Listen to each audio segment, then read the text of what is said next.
$21 million US taxpayer grant under former President Joe Biden's administration. Now, why is it important to us here in India? Why has this become such a big news break? This grant, viewers, was meant to influence quote-unquote voter turnout in India. Dropping a big bombshell, DOGE highlighted that $21 million were part of the larger $486 million budget allocated to the Consortium for Elections and Political Process Strengthening. Now, what is this CEPPS? This consortium was established in 1995 and is a coalition of non-profit, non-partisan and non-governmental organizations dedicated to promoting democratic institutions and governance worldwide. But today, it's being criticized of using the funding it received to interfere in electoral processes worldwide. Viewers, the revelations by DOGE have sent shockwaves across the political pockets back here in India as well. Prime Minister's advisor Sanjeev Sanyal, in fact, has called USAID the biggest scam in human history. The BJP has hit out at the Congress over foreign interference, and the Congress in its response has said that the controversy has nothing to do with the grand old party. So yes, the political showdown is raging on, but it's the day's biggest controversy, the dubious $1 million USAID funding, the voter turnout charge, and all this being directly linked to India's electoral process has clearly sparked concerns. But let's first understand the fund trail under scrutiny, how the funds were actually routed. Now, it all starts with USAID. It is an organization that's as is facing a lot of scrutiny from the Donald Trump administration. This is an agency for international development, the humanitarian arm of the United States government, which is meant to extend assistance to countries worldwide. The scrutiny of the website and open interest sources suggest that the funds were routed to the Consortium for Elections and Political Process Strengthening, or the CEPS. This was founded in 1995 and 3 NGOs. Following this comes the stories of 3 NGOs, viewers, namely International Foundation for Electoral Systems, or the IFES, and the International Republican Institute, which is the IRI, and National Democratic Institute, the NDI. They were all part of the CEPS. These 3 NGOs then routed funds to various other NGOs worldwide. So that's the little bit of fund trail here that we've established. Now, as far as the IFES and the NDI are concerned, both of them have collaborated with various NGOs and even signed an MOU with the Election Commission of India back in 2012.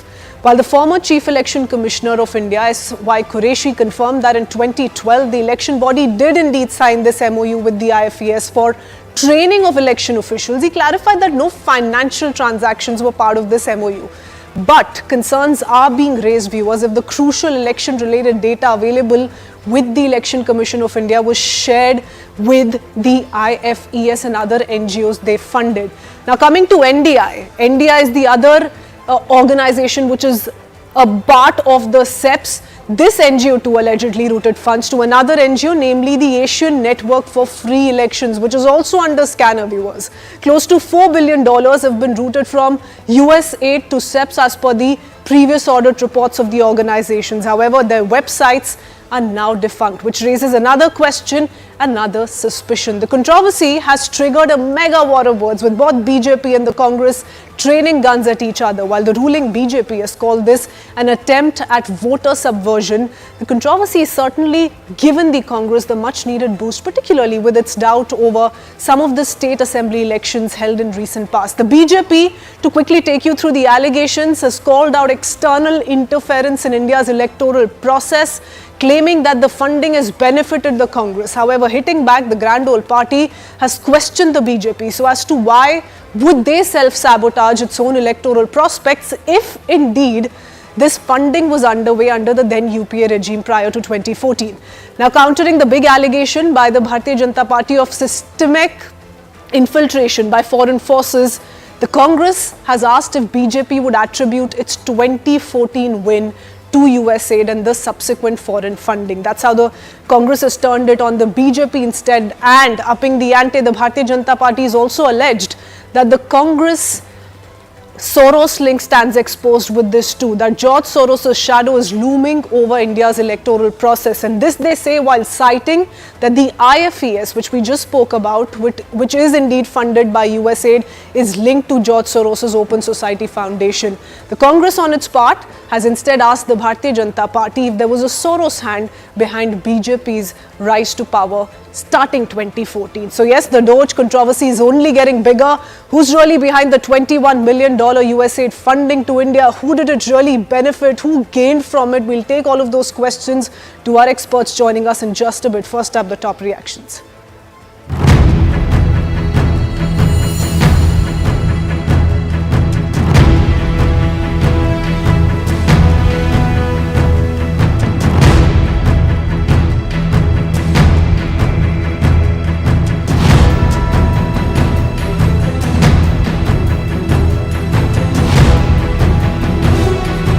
Why would any US agency wish to give $21 million for election-related work in India? Would that not amount to interference in India's electoral process? जब America में चुनावी प्रक्रिया को लेकर अनेक प्रकार के प्रश्न उठे थे तो भारत की चुनावी प्रक्रिया की तारीफ की गई।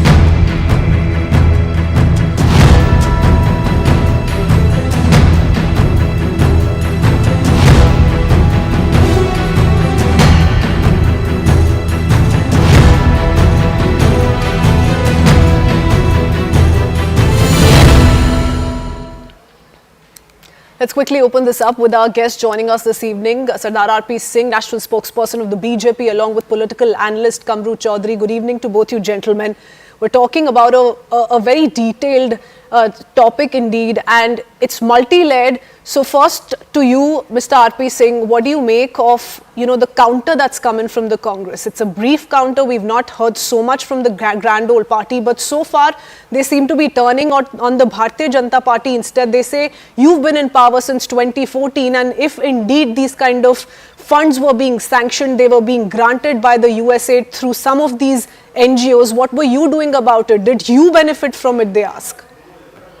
Well, it happened in their term, in UK regime, and 21 million, if you work out in Indian rupees, if I'm right, please, if I'm wrong, please correct me, 182 crore rupees. Yeah. For, because Indian viewers will not understand $21 million. 182 crore rupees is a huge amount, and then being used for what? To ensure that voter turnout goes up. Do you think that much money would have been spent for voter turnout?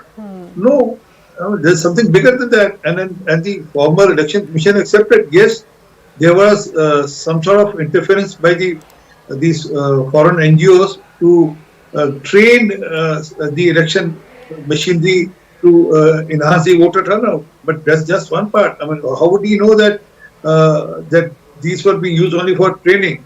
And why would we need training from... RP Singh ji, of the details we've managed to access through the MOU, and we've gone through it, our research team has gone through it, we've not found any trace of any financial transactions which have been in spirit mentioned in the MOU. So S.Y. Qureshi has indeed admitted to the fact that in 2012, the Election Commission did indeed sign an MOU with this particular NGO, and which explains the kind of funding that perhaps was coming indirectly from USAID. But there is no mention of the funds or the exact amount really. They're just talking about training programs. He's right. He's right that MOU would have been signed only for training, but under the cover of the MOU, what all happened, we don't know. That needs to be investigated now. I accept, but I'm appreciative of him that he's accepting. Yes, MOU was signed with IFES, but who was funding IFES, and what was his interest? And do we really need trainers here to train us how to conduct our electoral process or how to enhance voters' turnout? This doesn't add together. Obviously, there's something more and bigger than which probably Mr. Qureshi would also not be aware of, something going behind his back, and then he being probably being used as a cover. That needs to be investigated. But fact is, yes, this money was being sent, this is being claimed by the USAID or the US authorities themselves that they are stopping this, this money was being spent. This is being accepted by them, not by us. So now we need to investigate further now and appreciate that the Ministry of Home Affairs should investigate this, that who all got the fund and why did they got that all fund, which was being used to enhance the voter turnout, 182 crore rupees to enhancing the voter turnout. And that's unimaginable.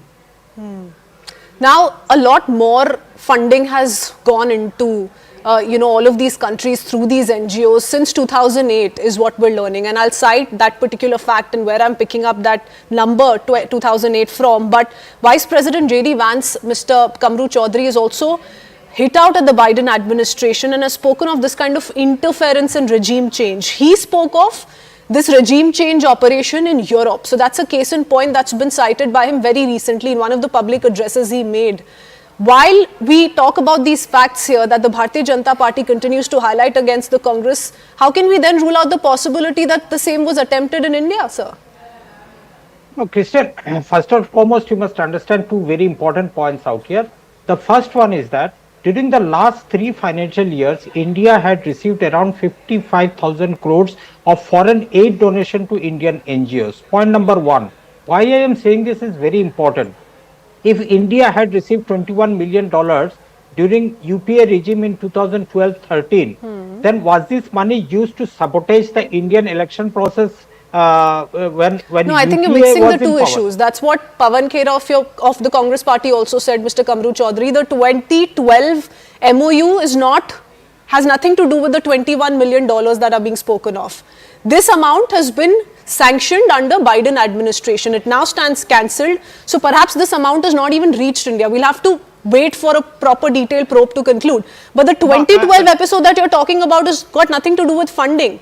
The allegation is that there must have been a certain amount, a certain sort of funding that did go into this, given that this has been happening since 2008. That's the fear that the Bharatiya Janata Party is trying to project. The 2012 episode is only limited to an MOU, sir. No, I understand your point out here, but Bharatiya Janata Party needs to understand during the last Biden administration, the $21 million that has supposed to be coming or did not come or was sanctioned, but ultimately did not come in. They must also answer the 55,000 crores that I had raised out here. The foreign funding that landed in India during Narendra Modi's regime over the last 3 years. I'm not talking about the last 10 years. Now they must answer who received those funding, those 55,000 crores. How much of this went into the BJP selection kitty out here? It is a point that is imperative upon the BJP since they are in governance now.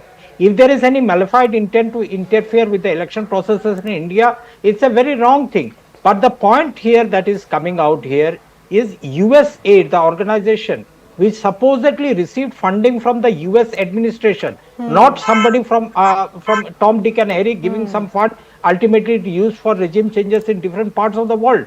But whether this fund landed in India from the USAID during the UPA regime to destabilize the UPA government, we all know what happened during that time. The India Against Corruption, the Bharatiya Janata Party, RSS, all conspired against the UPA to project UPA as a corrupt regime during those times. If it is true, then the BJP India Against Corruption needs to answer a lot of questions to the people of this country, and I hope the Congress party will not let go easily all these allegations that are being made, because everything, जब आप कीचड़ फेंकते हो तो कीचड़ में जब कूदते हो तो कीचड़ अपने ऊपर भी गिरेगा. वो कीचड़ का जवाब इनको आरपी सिंह जी को और उनका पार्टी को ही देना होगा. Okay, so here's what's happening. If we just stick to the amount that perhaps has flown into other countries via these NGOs from USAID, from the United States, under Donald Trump, under Joe Biden, if we go by these figures, sir, and Mr. R.P. Singh, I want you to come in because it's a follow-up of what Mr. Chaudhary says. A lot more than $21 million have been funneled through the same route since 2008, and this is data available on the US government website. This is usspending.gov that shows that US aid paid consortium for elections and political process strengthening, which is the CPPS that we just spoke about, a whopping $3.7 billion from fiscal 2008 to 2025. The Narendra Modi government came to power in 2014, and that's where the Congress argument is also coming in from. How do we define or separate what kind of funding was received by India, which political party, when none of those political parties have been spoken of by DOGE itself? Question one, just 10 seconds I will take. Mr. Chaudhary, I'm coming to you. Let him respond. I've just posed a question to him. He can, yeah, okay. Can you go ahead, Mr. Chaudhary, go ahead, please. Okay, complete yourself. I've got a small query, Mr. Singh. In 2017-18, Narendra Modi government passed a act in Parliament wherein any foreign funding to India, Indian political parties can never be disclosed. My question now is that why was such an act brought in the Parliament and was passed by Narendra Modi government? What did they want to hide from the public in general?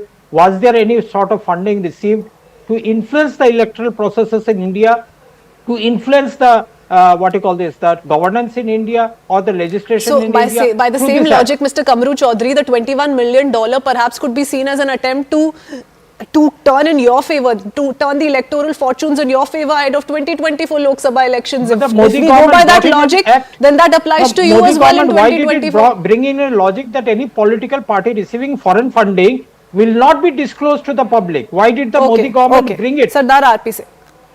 Last few seconds, go ahead. Yeah, my only submission is that this is a matter of investigation. Now it's been open that yes, 182 crore rupees was sent here. Whether they reach here or not, where did they go? But as per USAID or as per America, this fund was being allocated.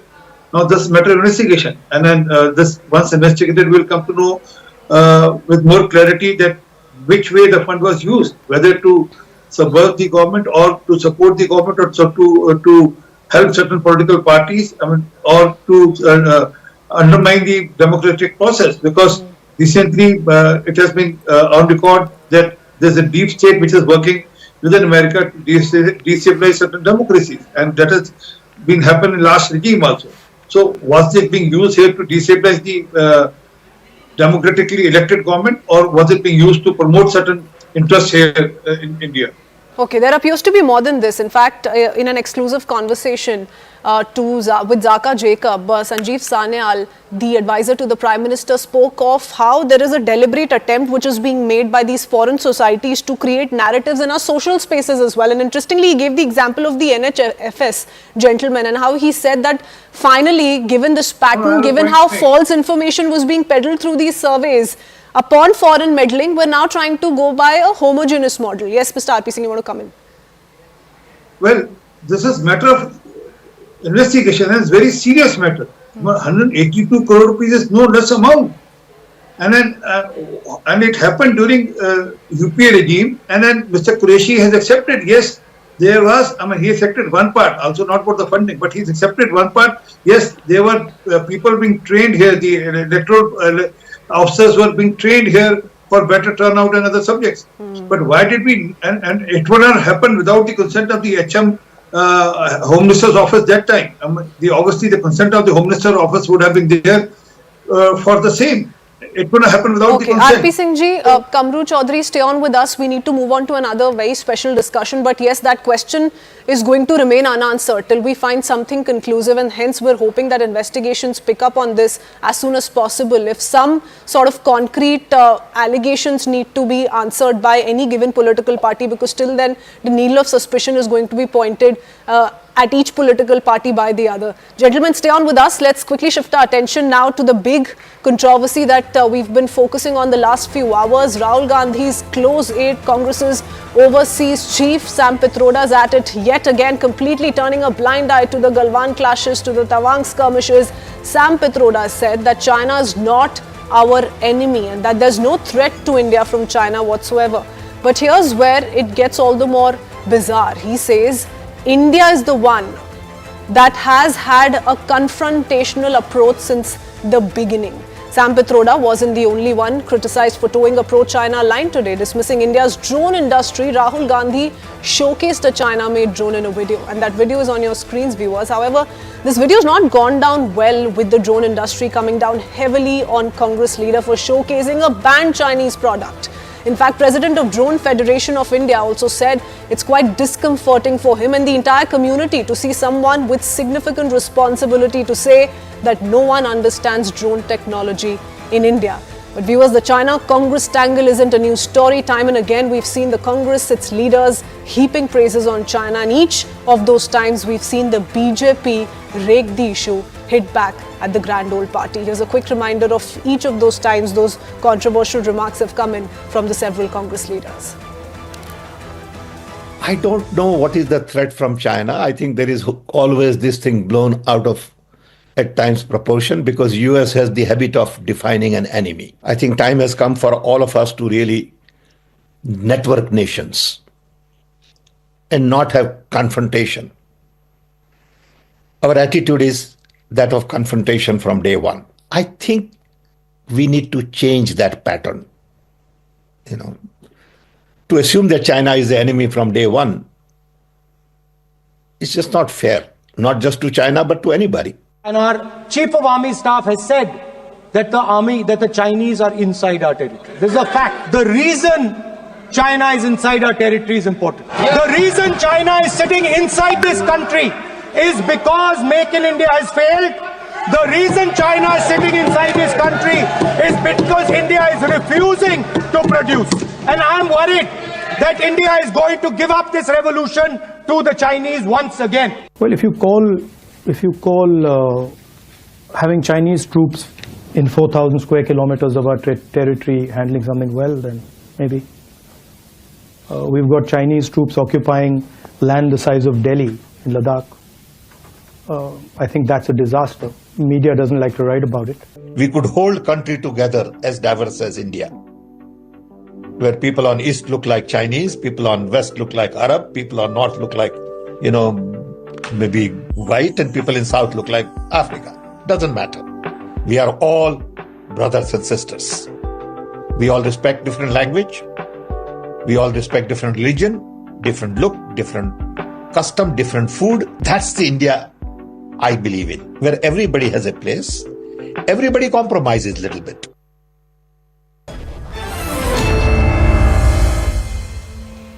Okay, before we establish that line we've lost with Kamru Chaudhary, political analyst, I want to take up this question from Sardar R.P. Singh, national spokesperson of the BJP, who continues to stay on with us.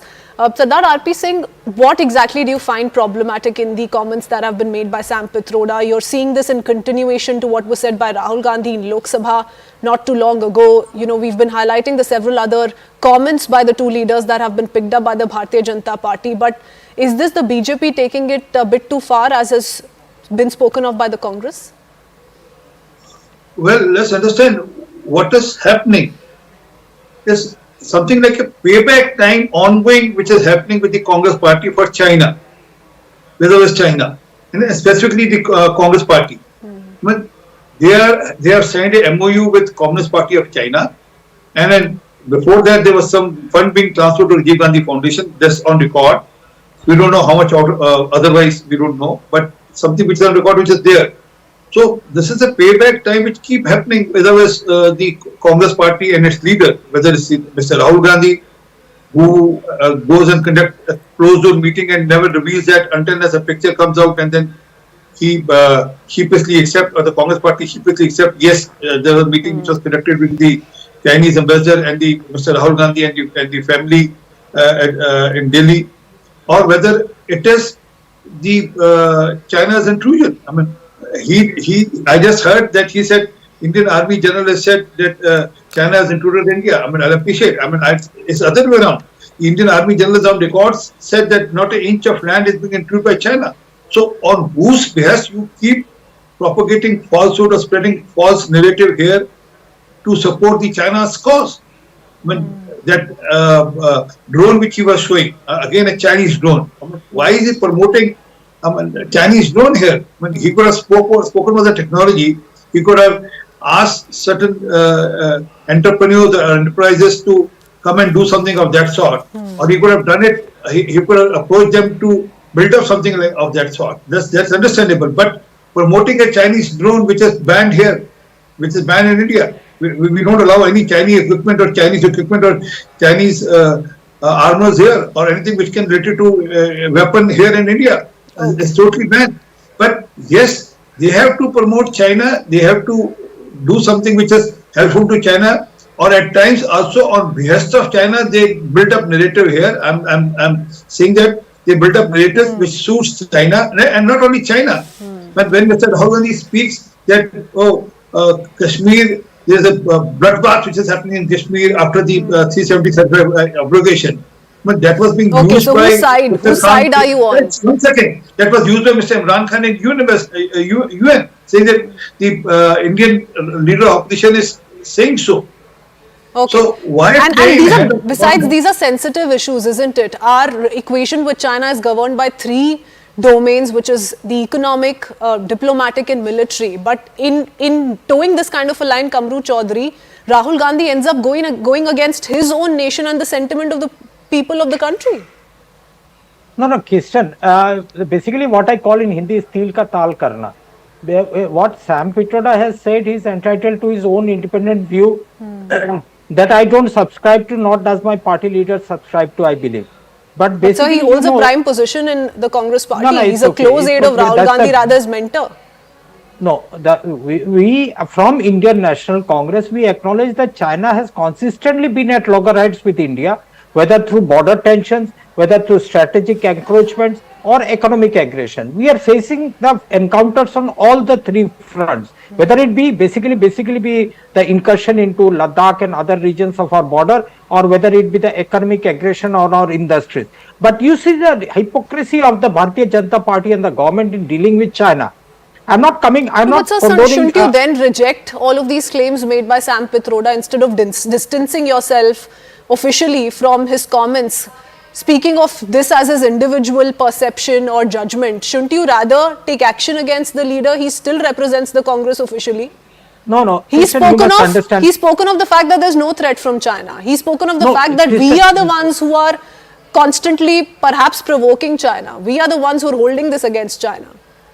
Christian, one thing you must understand, there is a difference between the Congress party and the Bharatiya Janata Party. While the BJP believes in headlines management, on what you call this, building a narrative without acting on the ground against China. What have they done?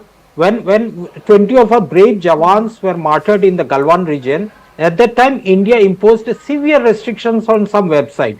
Let me cite you just one small example of a what you call the luxury brand wear, Shein, that is very famous in China. We banned that website. Now what happened now? Ambani has entered into an exclusive agreement to open up Shein stores all across India. You see the lithium ion batteries that we are importing so much heavily for dependence on our electric vehicle, mobility vehicles. Now what happened is that during the last year budget, not this year, last year budget, Nirmala ji withdrew all types of import duties on lithium import into India. Next, Adani got the entire, the monopoly of importing lithium ore from China to India. Now, don't you think that hypocrisy needs to be I'm not denying the fact that Chinese goods are flowing into India more than anywhere else in the world. But that's why I said there are three aspects to the equation or the relationship that India shares with China. However, when you say that India has always had a confrontational approach with China, you're clearly towing an anti-India line. And that's where the problem begins. The problem really isn't about engaging in trade with China, because it's a neighboring nation, and we do know the kind of trade deficit that exists between the two nations, which is being spoken of by several top leaders here as well, and we're slowly working on that. The problem comes with this confrontational remark that's been spoken of by Mr. Pitroda. Gentlemen, thank you so much though for joining us on these two very special discussions. That's all the time we have. We head into a very quick break here, but on the other side, in this edition of Plain Speak, we shift our attention to the centre and Stalin government, who are up in arms. They are yet again at loggerheads over the national education policy. More on the same in just a bit. We'll be right back.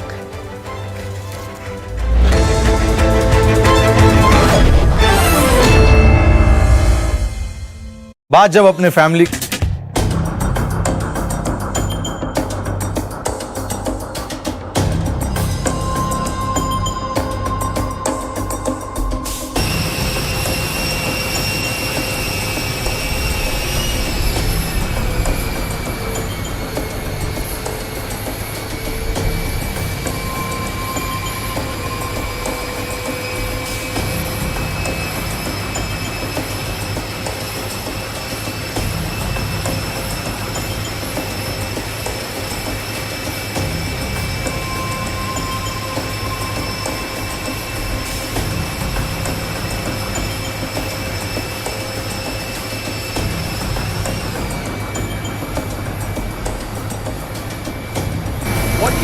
wants ultimately in Ukraine? I think he wants to stop fighting. I see that. We spoke long and hard. Steve Witkoff was with him for a very extended period, like about 3 hours. I think he wants to stop fighting. They have a big, powerful machine. You understand that. And they defeated Hitler and they defeated Napoleon. You know, they've been fighting a long time. They've done it before. And but I think he'd like to. I think he would like to stop fighting. On your timing of your meeting with Putin in Saudi Arabia? No, no time set, but it could be very soon. Like this month? Well, it'll be soon. We'll see what happens. But they're meeting right now, and that's more. I mean, this should have been done 4 years ago, 3 years ago, before it started. But it should have been done immediately after it started, as opposed to now, 3 years later. Do you have any questions, please? Sure. Did you speak to Secretary Rubio this morning? I did. What is the latest with the negotiations in Saudi Arabia? We're moving along. We're trying to get a peace with Russia, Ukraine, and we're working very hard on it. It's a war that should have never started. Do you expect Zelensky to be involved in these conversations? What will his role be? I do. He will be involved, yes. Based on your conversations with President Putin, what do you think he wants ultimately in Ukraine? No, I think he wants to stop. That was my question to him. Because if he's going to go on, that would have been a big problem for us. And that would have caused me a big problem, because you just can't let that happen. I think he wants to end it, and they want to end it fast. Both of them. And Zelensky wants to end it too. Thank you very much. Thank you.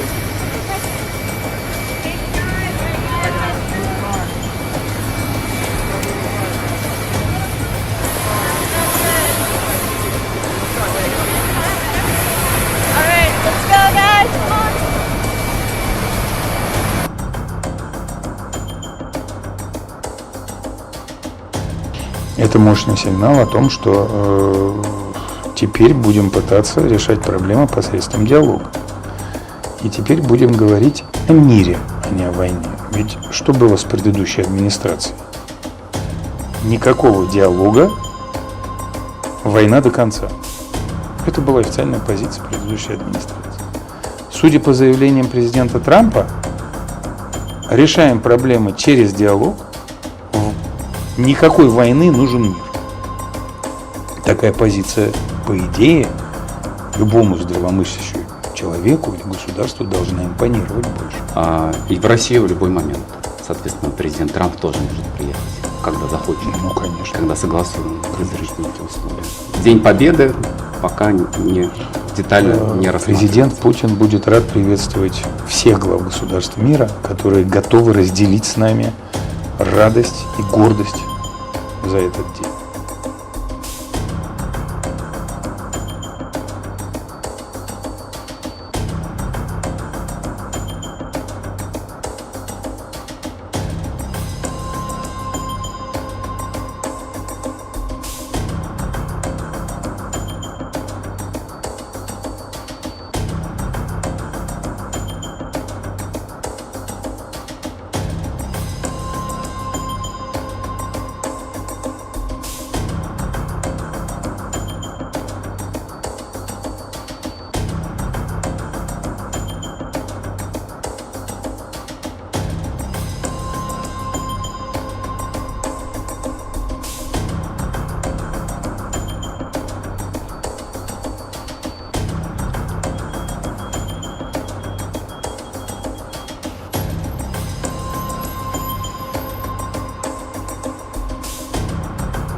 Welcome back. The centre and the DMK-led Tamil Nadu government have been at odds over the implementation of the NEP, or the National Education Policy, and the three-language formula proposed in the policy. As the war of words between the DMK and the central government heats up, Union Education Minister Dharmendra Pradhan has said that the centre will implement the new education policy across India, dismissing the Tamil Nadu government's opposition as politics.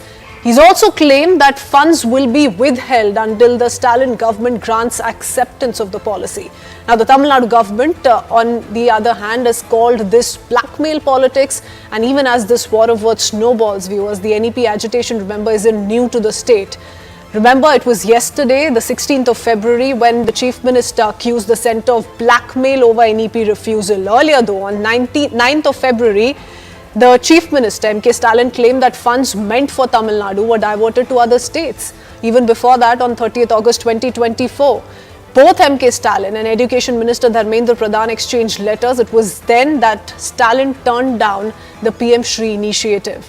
On 16th of March last year, Tamil Nadu Education Minister also asserted the state's stand against NEP. It was a reminder to the central government of how they're going to be against the policy. And back in November 2023, the year before, the DMK student wing staged protests in Chennai and the national capital. And in 2022 November as well, Tamil Nadu Education Minister vowed to reject the national education policy. So this has been ongoing for the last 2 to 3 years. The language war is only intensifying with this rejection of the national education policy, and it's now come to jeopardize the future of the students by harming education in the state, and has cast a shadow over the bright future of some of these students. What's the solution, if at all, in sight? We'll take that up with our experts after the top reactions. Listen in.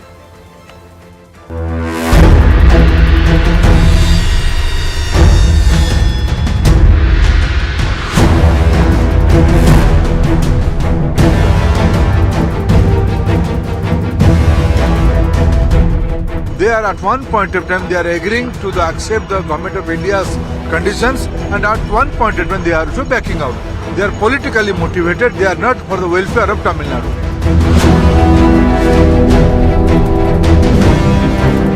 இதுக்கெல்லாம் கண்டிப்பாக தமிழ்நாட்டு மக்கள் தொடர்ந்து கவனிச்சிட்டு இருக்காங்க, பார்த்துட்டு இருக்காங்க. அவங்களுக்கு தரவே எந்த நேரத்தில் பதிலடி தரணுமோ கண்டிப்பாக நிச்சயமாக தருவாங்க.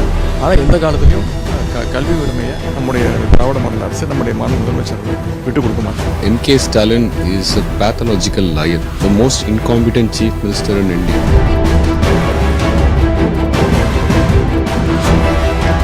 What is the problem for CM Tamil Nadu?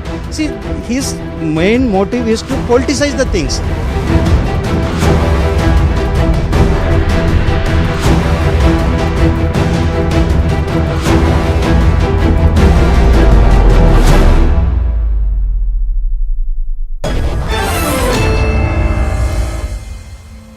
Let's quickly open this up with our experts joining us this evening. Ashwathaman Alimuthu, BJP spokesperson, along with Dr. Said Hafiz, DMK spokesperson, and the AIDMK representative here this evening is Mr. Kovai Satyan. Thank you, gentlemen, for taking out your time. My first question is to Dr. Said Hafiz. Given the reaction that came in just a few minutes ago from State BJP Chief K. Annamalai, he says, why is it that only children of DMK leaders who are studying in private schools are the ones who are going to be exposed to the national education policy? If it's being implemented in private schools where the DMK leaders are ensuring that their children are, studying, why have this kind of opposition for government schools?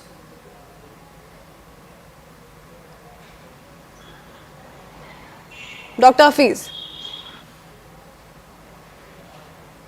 First of all, understand that the DMK is not about opposing people studying an extra language. We are opposing the imposition of three-language policy.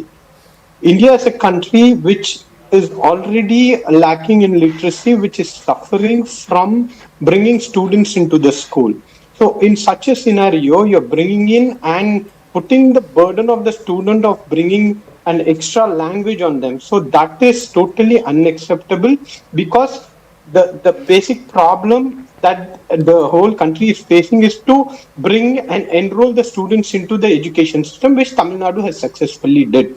So now where Tamil Nadu is the front runner when it comes to education, the BJP should learn what is right from Tamil Nadu rather than dictating it from Delhi or the northern states where people are, the whole idea of NEP or whatever you have said that Tamil Nadu has achieved. So all the things that have been designed in the NEP might not be suitable for Tamil Nadu, for which is it all the things designed in the NEP or is it just the 3-language formula? No. That is what I'm telling you. It is also the 3-language formula where the GR, which is aimed for the in next 10 years as per NEP is 50%, where Tamil Nadu is already 47%. So the issues regarding education are different for different states. The main issue is that we cannot have universal formula for states for which the problems are different. So that is fundamentally one thing. Second, imposing 3-language formula is what we are opposing. For the fact that there are Hindi Prachar Sabha, all the Okay, we seem to have lost that line with you. Mr. Satyan, if you could quickly come. The whole idea is that the BJP is trying to dictate on something that is on the concurrent list. As far as Samagra Shiksha Abhiyan is concerned, there is a clear objective in the Samagra Shiksha Abhiyan which clearly says that the state can prioritize the intervention. NEP has nothing to do with SSA. You are blackmailing us by forcing us to accept NEP. Only then SSA could be, the funds from the SSA could be released to you, which is fundamentally wrong. How can you bring in a policy and say if you don't accept this policy, funds from the other policy will not be given to you? How is that justifiable? Is that not blackmailing is what we are trying to tell. Time and again, Tamil Nadu is front runner in education because it has its own 2-language policy. You should learn from Tamil Nadu rather than sitting and lecturing and guiding a policy from somewhere. Okay, you're saying the Tamil Nadu education policy in fact should be followed countrywide and they should not be subjected to a national education policy. You're not going to succumb to this quote-unquote blackmail. Mr. Ali Muttu, how do you respond? Actually, the policy which DMK is saying, the 2-language policy, it is not a policy, it has been created for their business. Because all DMK ministers or MLA are running the schools. In Tamil Nadu, it cannot be called as a policy. Because policy means it should be for private schools. It should be for and as well as for government schools. When you are allowing 3 languages for private schools, you are curtailing the students, poor students who are studying in the government school. It should not be called as a policy. See, Karnataka, learning Kannada language is compulsory. It is their policy. For CBSE school, ICSE school, all students, even from the students from outside, they have to taught Kannada language. That should be called as policy. But Tamil Nadu, they are only curtaining the right of the students who are all studying in the government school. Already they are wasted the opportunity of Navodaya schools. All over India, Navodaya schools are there. Pondicherry, Tamil speaking state, Navodaya schools are there. But Tamil Nadu, they are not allowed. What happened? That they restricted poor students to got good quality of education. Okay. So you are essentially saying this indeed, instead of benefiting them, it is harming them and their future prospects because it is limiting their exposure. That's the pointed argument, right? Yes, and as well as I'm saying again, it is not a policy. Policy means it should be for private school. Okay. Only with the government school it should be called as a policy. Okay. So that's one allegation of double speak against the DMK, Mr. Hafiz. I'll come back to you in just a bit, but I want to go across to Mr. Satyan as well. The other allegation is coming from the AIDMK that say that you'd first accepted this policy. You've not been against this since the very beginning. Mr. Satyan. Good evening, Ms. Walia. I represent AIDMK as a national spokesperson, just for your information. Sure. If at all, if there were to be an award that can be given to anyone for taking away the rights of Tamil Nadu, state rights of Tamil Nadu, the first award will go to BJP followed by DMK. There is no denial on it. The double standards of DMK are exposed day by day. Last year, it is the MK Stalin-led government which writes a letter to the central government stating that they are willing to implement PM Shri model schools in Tamil Nadu, for which they have constituted a committee, blah, blah, blah. PM Shri model schools are nothing but the model schools of NEP. Those are the schools which stand as an example for the national education policy syllabuses. So at one stage you say we are willing to implement Shri, and the other side you come out and say no, it is against the interest and welfare of the state. Education is in a concurrent list, and central government has no moral authority to command a language stating that unless you oblige, we will stop the funds. This tone and attitude of central government, BJP, is highly condemnable. Having said that, DMK on the other hand has given rooms for center to take high-handedness in this issue. It is clearly because of the misgovernance and incompetence of the leader and the person who is heading the state. It is evident and clear. Okay. Dr. Hafiz, let's first start with you and then I'll go across to Mr. Ali Bhuttu. How do you respond? Why is it that you were in agreement to the PM Shri initiative in the first place and now you're going back? No, that is absolutely not right. Our chief secretary has communicated to the media time and again that we did not agree for a 3-language policy or PM Shri. The letter just said that we will try to examine. We have already have a set of people who are going to look into the pros and cons, and Tamil Nadu is planning to design a own state education policy. That was the letter given. Never have we agreed about participating in the NEP or the PM Shri as such. So that's the first thing I want to explain. Second of it, the allegation, see, the policy is a state government has a policy. The private the other thing being asked is, yes, the private schools. If it's being implemented in private schools, if students in private schools are open to learning 3 languages, why refrain students from government school? These schools are CBSE schools which are monitored by the union government. What will the state government have on CBSEs? No. CBSEs are run by the government schools, and time and again this notion of they want to do business, all this is outdated. You go to the people who want to learn Hindi will learn Hindi. People are learning German in Tamil Nadu. Who is imposing German? Who is coming and asking people to learn German? When there is a future for a language, there is future. If you learn a language, people are going to learn. Here, go and see what is the status. Look at Delhi stampede. People from poor state who but my basic question to that is, Dr. Hafiz, if this is a state with high literacy rate, and you're asking others in the country to follow your education model, introducing another language, and the central government has clarified that that language need not necessarily be Hindi. Why should there be a problem? I will tell you. There are Kendra Vidyalaya schools which are run by the union government in Tamil Nadu. There are 53 Sanskrit teachers and 103 Hindi teachers in that, and there is 0 Tamil teacher. This is the way how union government sees Tamil Nadu. Okay. You don't appoint Tamil people and you want us to believe there is an existence proof of how discriminatory you are. Your Kendra Vidya schools, the RTA came out and it is clear on how you are treating Tamil Nadu. This is the extension. Okay, so that's one allegation. Mr. Ali Bhuttu, the other allegation which was spoken of by Kovai Satyan, and it's a valid one. Education is in the concurrent list, not in the union list. You can't come out with terms and conditions for any state government. If you do not implement NEP, we're not going to give you the funds. That's another question being asked. Supreme Court used to buttress that contention when the matter coming in the concurrent list, when the central government act or council, the supremacy, actually it has been upheld by Supreme Court in various cases. In concurrent list, sense of act from the central government, state government can act.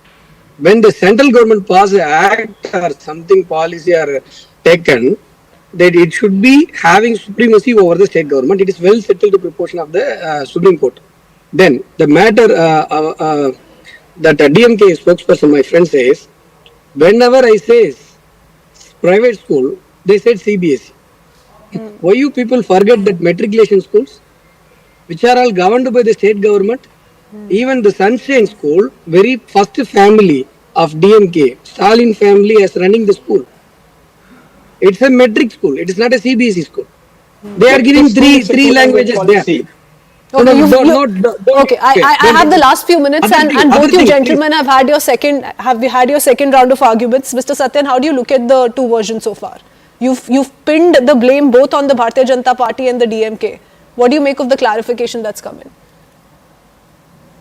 I would say both DMK and BJP are hand in glove with the secret ally, and they play to the political gallery that would suit their political narratives. Nobody is coming out with the transparency. Let me give you an example. Last year, Tamil Nadu government said that they are going to constitute a committee to look into the NEP policy. Who headed the committee? What is the report? Nobody knows till date. And suddenly there is one fine day, Mr. Dharmendra Pradhan says, all the states have accepted except Tamil Nadu.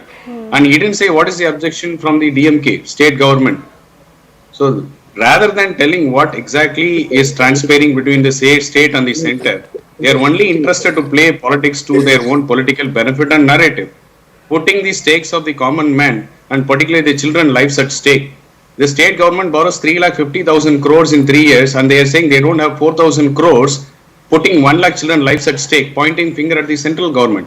What else could be more apt example for the incompetence of a leader?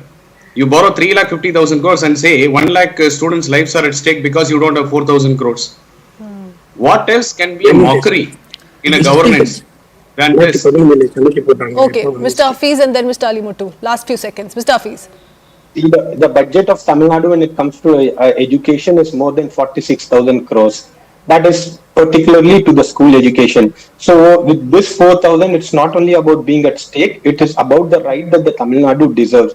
Here, we want to expose the BJP and how it is handling the fundamental issue of education when it comes to Tamil Nadu by being an authoritative government. And he said when the things are in concurrent list, when there is a central act, the central act will take over the state. But here, NEP is not an act. Samagra Shiksha is not an act. These are all policies. Policies cannot overrule an act that is done by the state government. And when it comes to matriculation or thing, it's only a 2 language. There is no 3 language. I gave a pinpointed RTA example where how Kendra Vidyalaya schools in Tamil Nadu are treating Tamil with 0 teachers.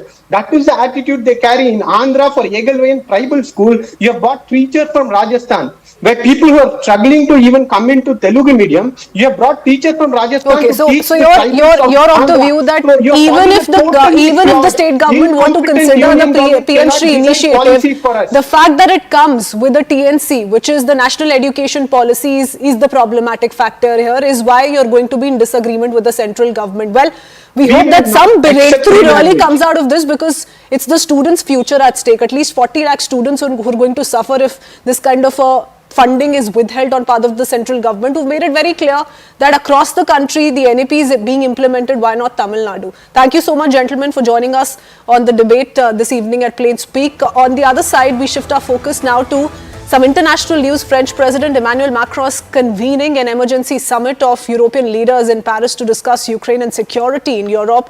Here's a detailed report. We get you more. Take a look. French President Emmanuel Macron will host European leaders, including Britain's Prime Minister, on Monday for an emergency summit on the Ukraine war. The hastily arranged meeting comes after U.S. officials suggested Europe would have no role in any talks on ending the conflict.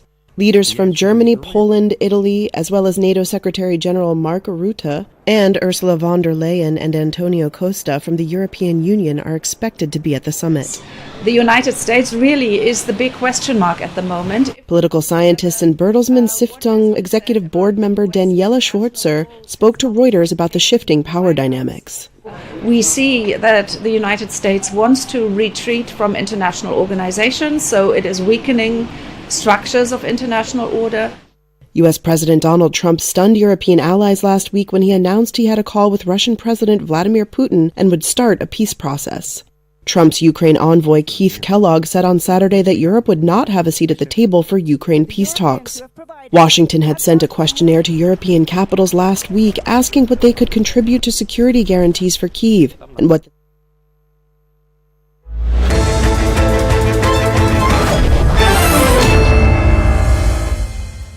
Co-powered by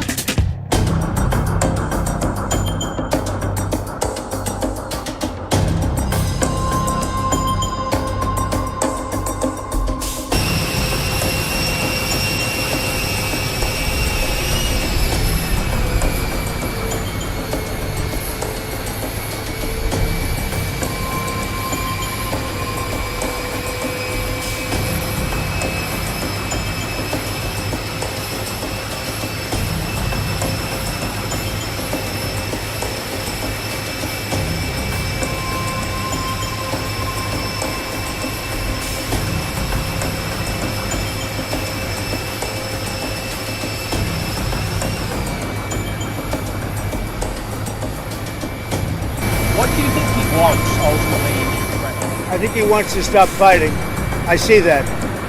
We spoke long and hard. Steve Witkoff was with him for a very extended period, like about 3 hours.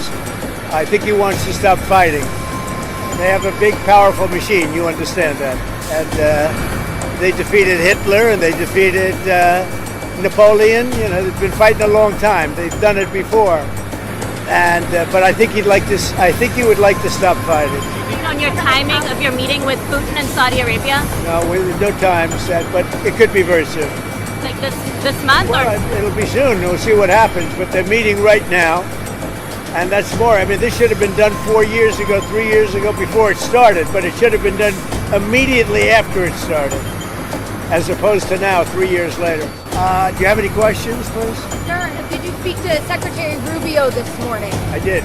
What is the latest with the negotiations in Saudi Arabia?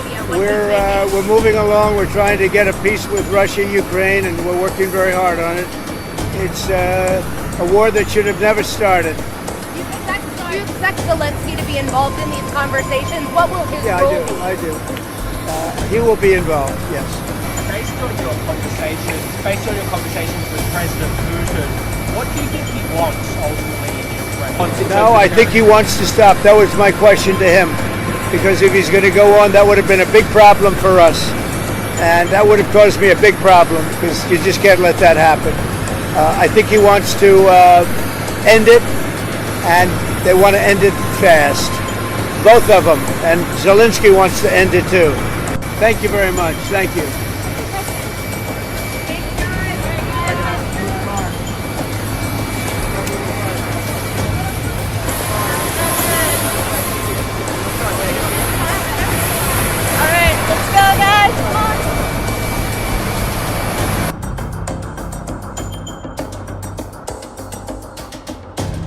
Это мощный сигнал о том, что теперь будем пытаться решать проблемы посредством диалога.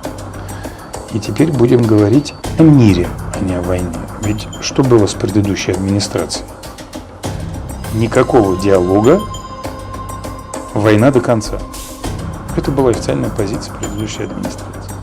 Судя по заявлениям президента Трампа, решаем проблемы через диалог. Никакой войны, нужен мир. Такая позиция, по идее, любому здравомыслящему человеку или государству должна импонировать больше. И в Россию в любой момент. Соответственно, президент Трамп тоже может приехать, когда захочет. Ну, конечно. Когда согласуем разрешительные условия. День Победы пока не детально не рассматривается. Президент Путин будет рад приветствовать всех глав государств мира, которые готовы разделить с нами радость и гордость за этот день.